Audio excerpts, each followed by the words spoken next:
The mist was a ghost in the valley, clinging to the ground like a secret. And through that mist walked 17-year-old Clara May, a ghost herself, guiding a tiny, orphaned calf. She hummed a quiet lullaby, a tune her grandmother taught her, the only thing she had left of her family besides the silver locket on her chest. Inside were the faded faces of her parents, taken by a fever last winter, leaving her with nothing but a strange gift and a promise. This was the 37th calf she'd found, the 37th lost soul she'd guided home in just 6 months.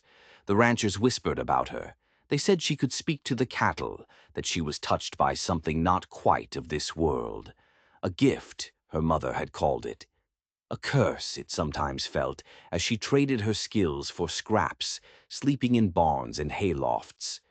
Ahead of her, the Henderson place sprawled out, a kingdom of whitewashed fences and blood-red barns. It screamed success, a world away from her own. She'd never met the owner, Jack Henderson. His name was a legend, spoken with a reverence, saved for men who could carve empires from dust and rock. As she neared the main corral, the calf trotting beside her like a loyal dog, she wondered if he'd be like the others. Grateful, yes, but quick to send the orphan girl on her way. The silver locket bounced against her ribs, a steady, familiar weight. Her mother's last words echoed in her memory. "Your gift will lead you home, Clara. Use it wisely." She crested a small hill, and the ranch house came into full view.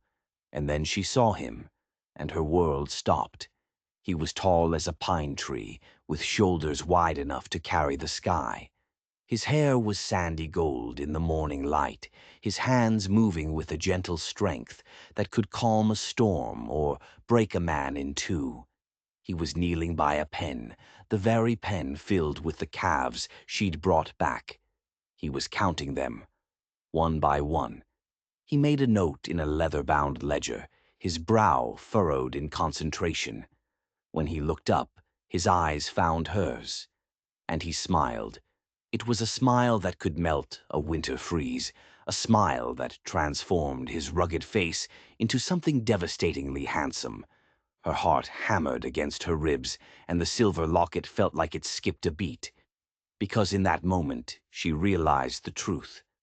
This magnificent, impossible man hadn't just been counting the calves, he had been counting her. "Well, I'll be damned," Jack Henderson's voice rumbled like summer thunder. He stood to his full, imposing height, his shadow stretching long in the morning sun. "If it isn't the valley's guardian angel, bringing me number 38. Clara's breath hitched. Number 38. He knew. He'd been keeping a tally not just of the animals, but of her deeds. Each one a mark in his ledger, a gift delivered directly to him. His eyes, the color of a stormy sky, held a warmth that buckled her knees.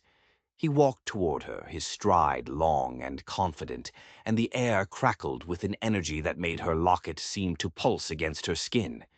"Name's Jack," he said, extending a calloused hand. It swallowed hers, but his grip was surprisingly gentle. His gaze swept over her, taking in the worn dress, the thin frame, and the stubborn pride in the lift of her chin. "And you must be the mystery woman who keeps saving my hide and vanishing before I can say thank you." Heat bloomed in her cheeks. He'd been looking for her. The calf she'd led all this way trotted past them and into the pen, mooing softly as it found its frantic mother. The sight brought tears to Clara's eyes. "I'm Clara May Whitfield," she managed, her voice barely a whisper. Her fingers found the familiar comfort of her silver locket. "And I don't need thanks. This is payment enough." But Jack's expression was thoughtful, intense. He studied her face as if he were reading the last page of a book he never wanted to end. The ranch buzzed with life around them, cowhands shouting, horses snorting, hammers ringing, but for Clara it all faded away. There was only the bubble of stillness between them. 38 calves, Jack mused, his eyes flicking back to his ledger. Each one found by a girl who asks for nothing. Clara May, do you have any earthly idea what you've done for me?" She shook her head. She'd just been doing what was right, returning what was lost. His next words made the locket on her chest feel as heavy as an anchor. "Those calves," he said, his voice low and serious, "represent nearly $2,000 in future sales." His eyes never left hers. "You single-handedly stopped this ranch from going under, and you did it without expecting a single damn penny." The ground seemed to shift beneath her feet. $2,000. Financial ruin. Her simple acts of kindness had been the difference between life and death for this place, for this man. He stepped closer, so close she could feel the heat radiating from his body. His voice dropped to an intimate rumble that vibrated through her. "Clara May," he said, and his fingers, strong and sure, reached up to brush a stray strand of hair from her cheek. They trembled just slightly. "I've been looking for you for months. Not just to thank you." Her heart pounded a frantic rhythm against her ribs. The locket burned like a brand against her skin. "I want to ask you something. Something important. I want you to consider staying here, not as hired help, but as—" He paused, searching for the right words. The world held its breath. This was it. The moment her mother had promised. The moment she would finally find her home. But the words never came. Instead, a different sound shattered the morning, the thunder of hooves. 5 riders crested the hill behind them, their faces set like stone. Their leader, a man with silver hair and eyes as cold as a grave, surveyed the ranch not with a neighbor's gaze, but with the calculating glare of a wolf. Jack's entire body went rigid. The warmth vanished, replaced by a tension as sharp as steel. He moved instinctively, placing himself between Clara and the approaching riders. His hand drifted down, resting just above the pistol, holstered at his hip. The silver locket on Clara's chest went ice cold. The storm had arrived. "Nathaniel Barrow," Jack bit out the name like a curse. Clara's blood ran cold. She knew that name. Every soul in the territory knew it. Barrow was a cattle baron, a ruthless predator who devoured smaller ranches, using the law when it suited him, and brute force when it didn't. The silver-haired man dismounted with the practiced grace of a showman. His 4 men stayed on their horses, silent and watchful, like gargoyles guarding the gates of hell. Barrow's thin lips curled into a smile that held no warmth at all. "Jack Henderson, prosperous as always. It's truly amazing what a man can achieve when he doesn't seem to lose any livestock, unlike the rest of us poor sods." The implication hung in the air, thick and poisonous. He was accusing Jack of something foul. "My cattle stay safe because I build strong fences and hire good men." Jack's voice was dangerously even. "Maybe if you spent more time ranching and less time scheming, you'd have better luck." Barrow let out a laugh that sounded like cracking ice. He gestured a manicured hand toward the pen of calves, the very animals Clara had saved.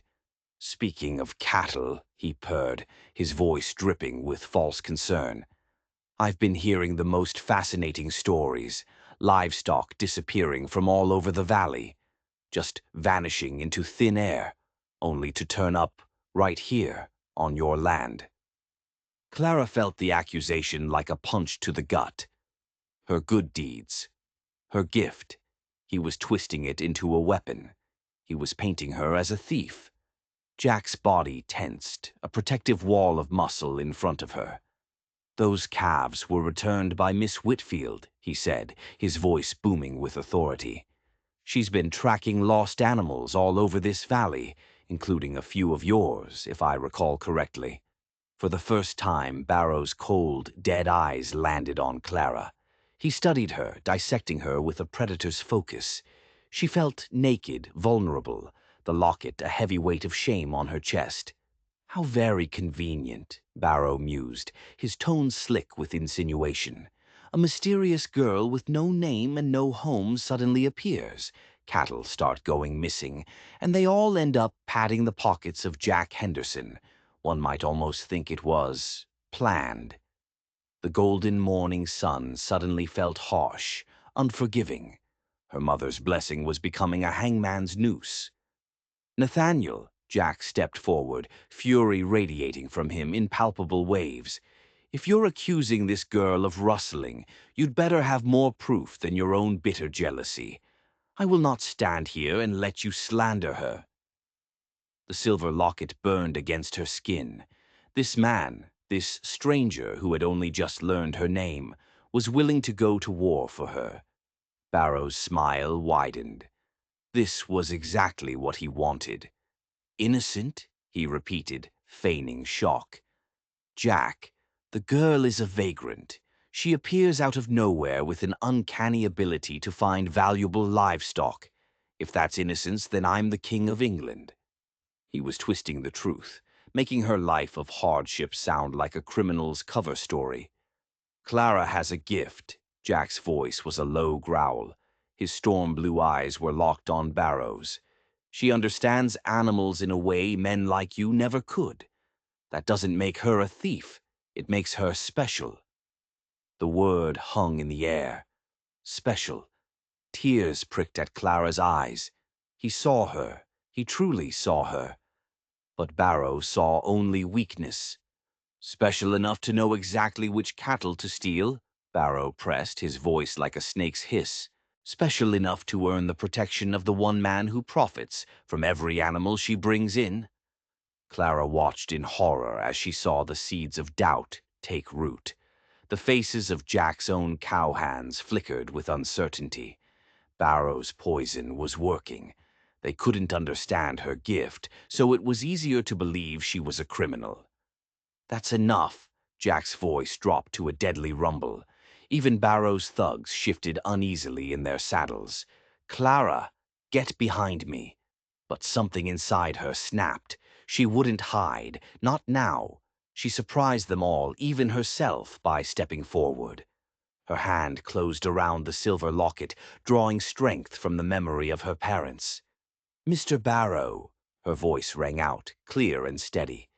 If you think I'm a cattle thief, then prove it. But don't you dare stand there and suggest Mr. Henderson is anything but the most honorable man in this territory. A ripple of approval went through Jack's men. Jack looked at her, his expression of protective anger melting into something like awe. This slip of a girl, standing up to the most dangerous man in the valley. For him, Barrow's cold smile became a predator's grin. He had her. Very well, Miss Whitfield, he said softly. I will prove it. And when I do, his eyes flicked to Jack, both you and your protector will learn what we do with thieves in this valley. He mounted his horse, gave a curt nod to his men, and rode away. He left behind a silence that was heavier and more threatening than any storm cloud, and the unspoken promise of a hanging. 3 days later, Clara sat in Jack's sun-drenched kitchen. He'd insisted she stay, insisted he could protect her. Every time their hands brushed reaching for the coffee, her heart did a little flip. He had given her the guest room, treated her like a lady, but she found herself wishing he'd be a little less of a gentleman. The silver locket rested against her chest, warm and content. For the first time, she felt like she might be home. Clara, Jack said suddenly. He set his cup down with a deliberate click. His face was serious, his eyes troubled. There's something you need to know, something about Barrow, why he hates me so much. She looked up from her plate, and the vulnerability in his gaze was so raw, it was heartbreaking. Whatever he was about to say, she knew it would change everything. 5 years ago, he began, his voice thick with old pain, I was engaged to be married, to his daughter, Elizabeth. A sharp, unexpected pang of jealousy tightened Clara's chest. She was beautiful, he went on, but she was her father's daughter. Cruel, shallow. She saw the world as something to be used. He told her how Elizabeth had demanded expensive gifts, how she'd sneered at his simple ranch, how she'd treated his men like dirt beneath her fine leather boots. The end came when I found her in the stables, Jack's hands clenched into white-knuckled fists on the table. She was beating one of my best horses with a riding crop, whipping it over and over again. Clara gasped. The horse had splashed some mud on her riding dress, he said, his voice laced with disgust. When I stopped her, she just laughed and told me that animals were property, nothing more. They existed to serve us. Clara's hand went to her locket. She understood now. Jack's deep love for animals, the very thing that had drawn him to her, was what had made him Barrow's enemy. I broke the engagement that day, Jack said. Elizabeth was furious, but Barrow... Barrow was livid. He'd been planning to merge our ranches. He saw it as a business deal. When I called it off, I didn't just insult his daughter. I cost him money. He swore that day he would ruin me. The kitchen was silent save for the ticking of a clock on the mantel. Now she was here, the perfect weapon for Barrow to use against him. Jack, she whispered, reaching across the table to touch his clenched fist. You should have told me. I never would have stayed. I've put you in danger. His hand turned over, his fingers lacing through hers. His grip was a lifeline. Clara, don't you see? He said, his voice urgent. Finding you, watching you with those calves with such kindness. It made me realize what I'd been searching for all along. Not some fancy lady in a silk dress, but a woman with the courage and heart to wade through mud and thorns to save a lost soul. Her locket seemed to glow with a sudden warmth. She looked into his stormy blue eyes and saw it. Not just gratitude, not just admiration. It was love, deep and true, shining out at her like the sun breaking through clouds. I love you, Clara May, he whispered, his thumb tracing circles on the back of her hand. And I don't care if Barrow and his men burn this ranch to the ground. I won't let them touch you. I won't let them destroy this. Her heart took flight. The words she'd been holding back rushed to her lips. But they never made it. The sudden, frantic sound of galloping horses shattered the morning's peace. Dozens of them, coming fast. Jack's face turned to granite. He was on his feet in an instant, moving to the window, his body a shield between her and whatever was coming. The locket on her chest went cold. The wolves were back, and this time they'd brought the whole pack. Stay here, Jack commanded, his voice the low growl of a man ready for war. But Clara was done hiding. She stood beside him at the window, her chin held high. It was Barrow.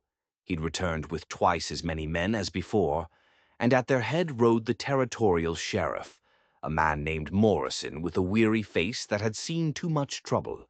Sheriff Morrison dismounted, his movements reluctant, like a man being forced to do something that soured his soul. Barrow, on the other hand, radiated pure, triumphant malice. Jack Henderson, the sheriff's voice boomed across the yard. I have a warrant for the arrest of one Clara May Whitfield. The charge is cattle rustling. I also have a warrant to search your property for stolen livestock. The world spun. A warrant. It was real. Barrow had done it. He had manufactured proof. He had bought witnesses. Jack stepped onto the porch, Clara right behind him. His fury was a palpable thing, a force of nature about to be unleashed. Sheriff, Jack said, his voice tight with controlled rage, you've known me for 10 years. Have you ever known me to be a liar or a thief? Morrison had the decency to look ashamed. He shifted his weight, avoiding Jack's glare, but Barrow stepped forward, dismounting with a flourish. Integrity has nothing to do with it, Henderson, Barrow said smoothly. He pulled a folded document from his coat pocket. I have here signed affidavits from 3 different ranchers. All of them swear they saw Miss Whitfield on their land right before prize cattle went missing. and I have other witnesses who saw her driving those same animals toward your ranch under the cover of darkness." It was a lie, a monstrous, carefully constructed lie. Clara felt her knees weaken. He'd been planning this for weeks, maybe months, twisting every good deed, poisoning every well, until the lie was more believable than the truth. "That's impossible," Jack roared. "She's been right here, under this roof, every night for the past week." "My witnesses say otherwise," Barrow purred. The sheriff shuffled his feet. He knew the evidence was thin, but the pressure from Barrow, the most powerful man in the territory, was too much. The silver locket felt like it was burning a hole in her chest. Her mother's blessing had led her straight to the gallows. "I'm sorry, Jack," Sheriff Morrison said, his voice full of regret. "But the law is the law. I have to take her in. The circuit judge gets here next week. She can tell her side of the story then." Clara watched in a daze as the sheriff unhooked a pair of iron manacles from his belt. Cold, brutal iron. To bind her hands, to mark her as a criminal. She saw the change in Jack. The controls snapped. His rage became something wild and untamed. His hand dropped, hovering over the butt of his pistol. He was going to do it. He was going to fight them all. And he was going to die. Time seemed to slow down, stretching like warm taffy. She saw the desperate calculation in his eyes. He would trade his life for hers without a second thought. And in that moment she knew she couldn't let him. Her parents' faces flashed in her mind, their voices whispering in her ear. "Courage isn't about fighting, my love. It's about knowing when not to." "Jack, no." Her voice was quiet, but it cut through the tension like a knife. She reached up, her trembling fingers touching his cheek. "Don't," she whispered. "Violence will only prove them right. It will give them the excuse they need to kill you. And then what? Who will fight for the truth?" The sheriff paused, his face a mask of relief. He didn't want bloodshed. Barrow, however, looked disappointed. He would have welcomed the chance to see Jack Henderson gunned down in his own front yard. Clara knew what she had to do. She stepped away from Jack's protective embrace. It was the hardest thing she had ever done. "I'll go with you, Sheriff Morrison," she announced, her voice ringing with a strength she didn't feel. "But I want every man here to witness this. I am innocent, and when the truth comes out, Nathaniel Barrow will be exposed for the liar he is." "Clara May, no!" Jack's cry of anguish ripped through her heart, but she didn't look back. She walked toward the sheriff, her head held high, the silver locket bouncing against her chest. She held out her wrists. The cold iron snapped shut. "This isn't over." Jack's voice was a raw promise of vengeance, a promise to move heaven and earth. Barrow just smiled, a look of pure victory on his face. He believed he'd already won. As the sheriff helped her onto his horse, she risked one last glance at Jack. He stood on the porch, a statue of helpless fury. She leaned down and whispered, just loud enough for him to hear. "Count the calves, Jack. Count them all. And remember, love always finds a way home." The ride to town was a nightmare of dust and despair. The ranch, her one taste of home, vanished behind her. The silver locket in her hand was the only thing that felt real. The jail cell was a tiny stone box. "Miss Whitfield," the sheriff said, his voice heavy with pity, "for your sake I hope you're as innocent as you claim, because hanging a girl like you, it would be a stain on this whole territory." He locked the door, and she was alone. The sun set, painting the bars of her cell in shades of orange and blood. She clutched her locket, whispering the prayers her parents had taught her, clinging to the memory of Jack's voice. "I love you." Outside, the town went on, oblivious. But inside that cell, Clara held on to a single desperate hope. That love really could find its way home. Even when home was 1,000 miles away, and the path led straight through the valley of the shadow of death. The first day in the cell was a blur of fear. The second was a fog of despair. The third was a suffocating blanket of hopelessness. By the morning of the fourth day, Clara was beginning to believe her fate was sealed. Barrow owned this town, he owned the law, and in a few days the judge he owned would arrive to sign her death warrant.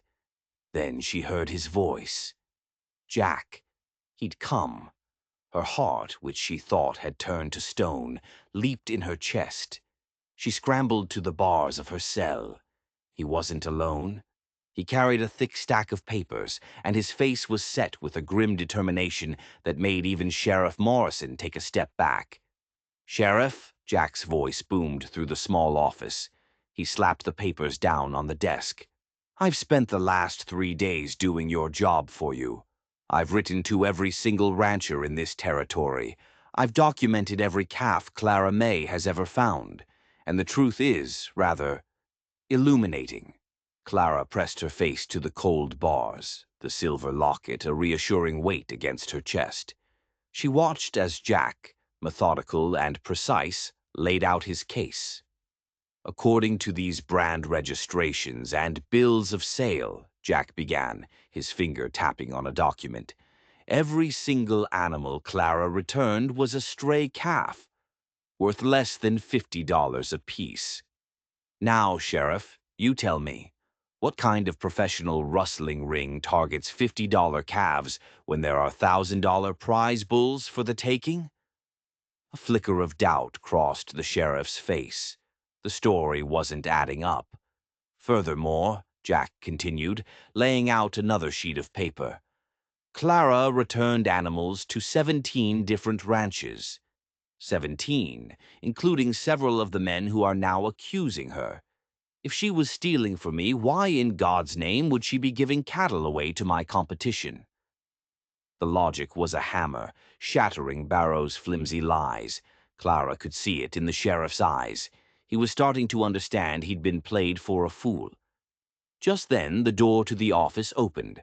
A rancher named Tom Bradley stood there, twisting his hat in his hands, his face red with shame.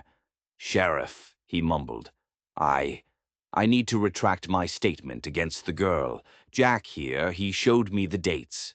I was mistaken. My calf went missing a week before I ever saw her on my land.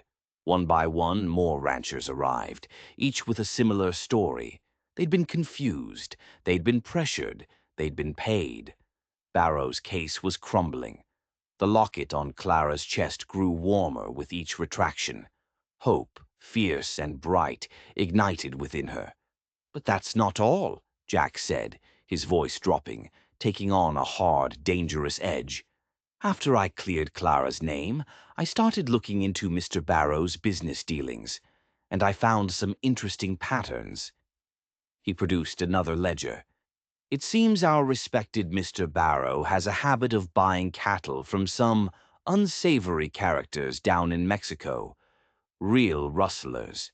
He buys stolen herds for pennies on the dollar, forges the paperwork, and sells them for a massive profit."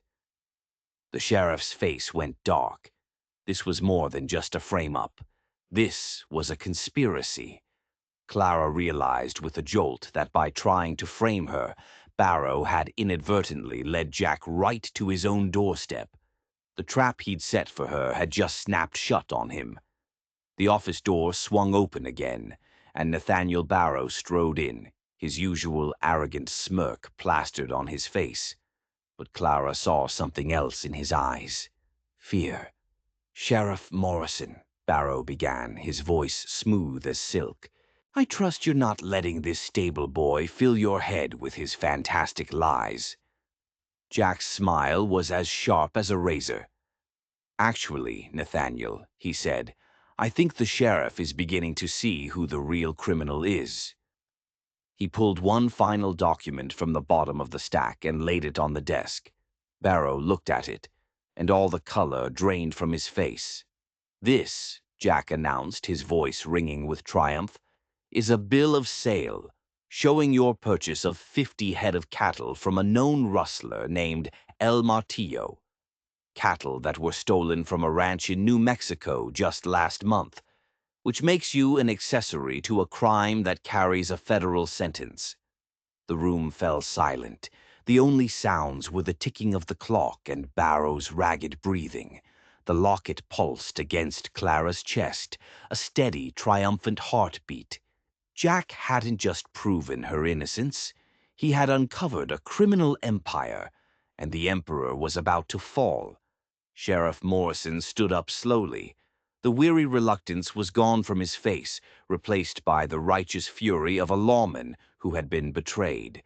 His hand came to rest on the butt of his pistol. "Nathaniel Barrow," he said, his voice like grinding stone, "you are under arrest for conspiracy, for cattle rustling, and for filing false charges against an innocent citizen." Barrow's eyes darted around the room, a cornered animal looking for an escape that wasn't there. "This is preposterous," he sputtered, his arrogance crumbling into pathetic bluster.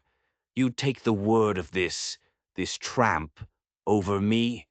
The sheriff let out a short, harsh laugh. He picked up the manacles from his desk, the same ones that had bound Clara's wrists. "Nathaniel, after what I've heard today, I wouldn't trust you to tell me the sun was shining." He started to walk around the desk. "There's more, Sheriff," Jack said, his eyes boring into Barrow. "It's not just about the stolen cattle. I found the records. For years, Barrow has been driving his neighbors to the brink of bankruptcy. He orchestrates the rustling of their herds. Then, when they're desperate, he swoops in and offers to buy their land for a fraction of its worth. He didn't build an empire. He stole one." Clara could hardly breathe. This was bigger than her, bigger than Jack.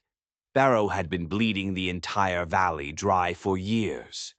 Word was spreading. She could hear the sound of voices and running feet outside.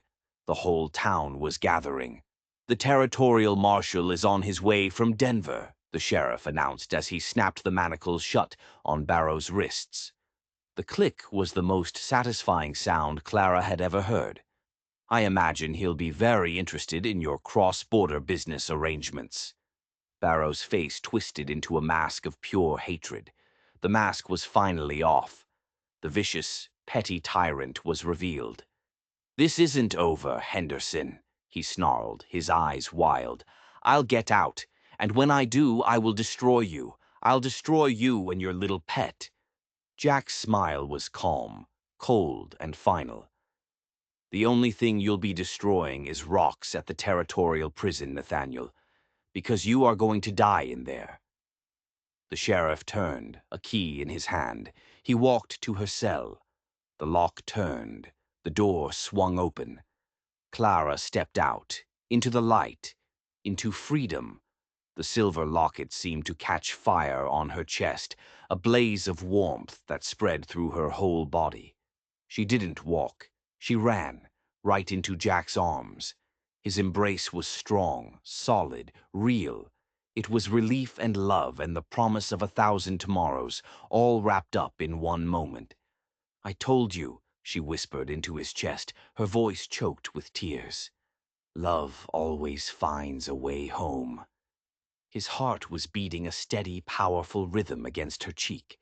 The locket pressed between them, a seal on a vow made without words. The afternoon sun streamed through the jailhouse window, bathing them in golden light. Jack pulled back, his hands framing her face, his thumbs gently wiping away her tears. "Clara May Whitfield," he said, his voice thick with emotion, "you saved every lost thing in this valley. But the most important thing you saved was me, from a life I didn't even know was empty." 6 months later, the valley that had once whispered with suspicion now rang with wedding bells. Clara May Whitfield stood beside Jack Henderson under an arch of wildflowers, becoming his wife. Every rancher she'd ever helped was there, their cheers echoing off the mountains. The silver locket rested against the lace of her dress. Her parents' faces on one side, a new, tiny portrait of Jack on the other. The circuit preacher cleared his throat. "Dearly beloved," he began, but his words were drowned out by a chorus of mooing from the nearby corral. It was the 38 calves, her 38 little miracles, singing their approval. As Jack slid the simple gold band onto her finger, his voice trembled. He promised to love and cherish the woman who had saved more than his ranch, who had saved his very soul. The kiss that sealed their union was witnessed by a valley reborn. Sheriff Morrison stood in the front row, a local hero who had helped topple a tyrant. And far away in a dark prison cell, Nathaniel Barrow could only dream of the empire his own greed had turned to dust. Later, as the celebration swirled around them, Clara found herself surrounded by the children of the valley. They looked at her with wide, curious eyes. "Is it true?" one little girl asked. "Can you really do magic?" Clara knelt down, the afternoon sun glinting off her locket. "The secret isn't magic," she said, her voice soft and sure. "It's just about caring enough to look for what's lost, listening closely enough to hear what's hurting, and loving deeply enough to never, ever give up until you've brought them home." From across the yard, Jack watched his bride, his heart so full of love he thought it might burst. She hadn't just brought justice, she had brought grace. As the sun set, painting the mountains in strokes of purple and gold, they stood together on the porch of their home. The last of the guests were gone. The cattle grazed peacefully in the fields that stretched out before them, a testament to a love that could heal and restore. "Clara Henderson," Jack said, wrapping his arms around her from behind. The locket caught the last ray of sunlight. "You brought back every lost thing in this valley, but the most important thing you brought home was hope." The first stars began to prick the velvet sky. Clara leaned back against her husband's chest, the locket warm against her heart, and whispered a prayer of thanks. For the gift that had led her through the darkness, for the man who had seen her and counted her and loved her, and for the simple, incredible truth that sometimes the greatest treasures are the ones we find when we weren't even looking. If you enjoyed this story, please like, share, and subscribe for more tales from the Forgotten Heartlands. She saved every lost calf and ended up saving an entire valley. But the real question is, would you have believed her from the start? Let us know in the comments below.